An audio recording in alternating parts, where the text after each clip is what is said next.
ओम शांति। मुझसे आज एक मोमिन ने पूछा कि आपके जो ऋग्वेद है उसमें 8:33:17 वाला जो श्लोक है उसमें इंद्र ने कहा है कि वुमेन जो है वो भी कम इंटेलिजेंस की होती है। तो आज मैं उसको उधर जवाब नहीं दे पाई क्योंकि जो ये ग्रंथ हैं ये सारे जो हैं पीडीएफ हैं और ये इमेज जो है मैं उसमें कॉपी पेस्ट नहीं कर सकती, तो उसका जवाब मैं यहाँ पर दे रही हूँ। तो चलते हैं ऋग्वेद के 8वें मंडल पे। तो ऋग्वेद का 8वां मंडल और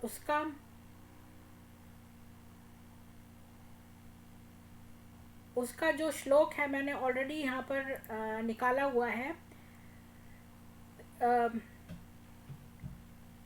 तो ये ऋग्वेद के 8वें मंडल के 33rd सर्ग का 17 श्लोक है। इंद्रश्चित्तां तद ब्रवीत स्त्रिया अशास्यम मनः उतो अहम कृतम रघुम। तो इसका जो है हर शब्द का ट्रांसलेशन दिया है, जिसमें इन का मतलब है इंद्र, का मतलब है प्रभु ने, चित का मतलब है ही, घा निश्चय से, तद अब्रवीत वह बात कही है कि स्त्रियाः मीन्स स्त्री का, मनः मीन्स मन, अशास्यम मीन्स शासन करने योग्य नहीं। पति को यह नहीं चाहिए कि पत्नी के मन पर शासन ही करता रहे। तो इस पहली पंक्ति का ये अर्थ है, पत्नी के मन को मारना नहीं चाहिए, ऐसा करने से संतान कभी स्वरूप नहीं होती। अब दूसरे पंक्ति का अर्थ देखते हैं। उतो, उत मीन्स और, उ निश्चय से प्रभु ने इनके, कृतम प्रज्ञान को, रघुम गति वाला क्रियात्मक, अह मीन्स ही, अब्रवीत मीन्स कहा है। स्त्रियों की प्रज्ञा क्रियात्मक होती है, वे प्रत्येक चीज का कोई ना कोई उपाय ढूंढ लेती हैं। तो इसका मतलब ये है कि स्त्री का मन जो है वो क्रिएटिव है।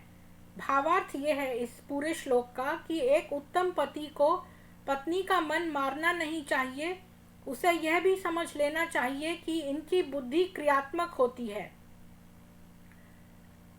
ये प्रत्येक समस्या का कोई न कोई मार्ग निकाल लेती है। इसका मतलब कि इसमें सुझाव है कि एक उत्तम पति को पत्नी के मन को मारना नहीं चाहिए, क्योंकि उनकी बुद्धि क्रिएटिव होती है और वो अपनी क्रिएटिव बुद्धि से कोई ना कोई समाधान समस्या का निकाल लेती हैं। अगर आप किसी को बहुत मन मार के रखेंगे तो उसकी बुद्धि विकसित नहीं होगी।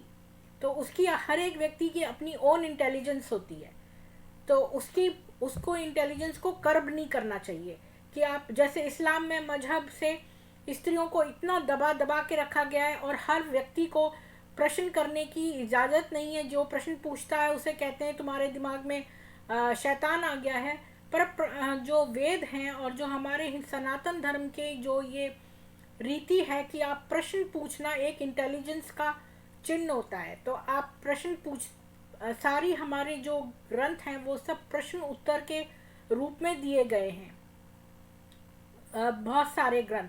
तो इस ग्रंथ में भी मुझे, इस श्लोक में मुझे कोई भी आपत्ति नज़र नहीं आई। इसमें एक औरत के लिए अच्छी बात ही लिखी है कि उसके दिमाग को दबाना नहीं चाहिए, एक उत्तम पति का यह कर्तव्य है। तो आशा करती हूँ मोमिन को इस बात का जवाब मिल गया होगा। आपका दिन सुख में बीते। धन्यवाद।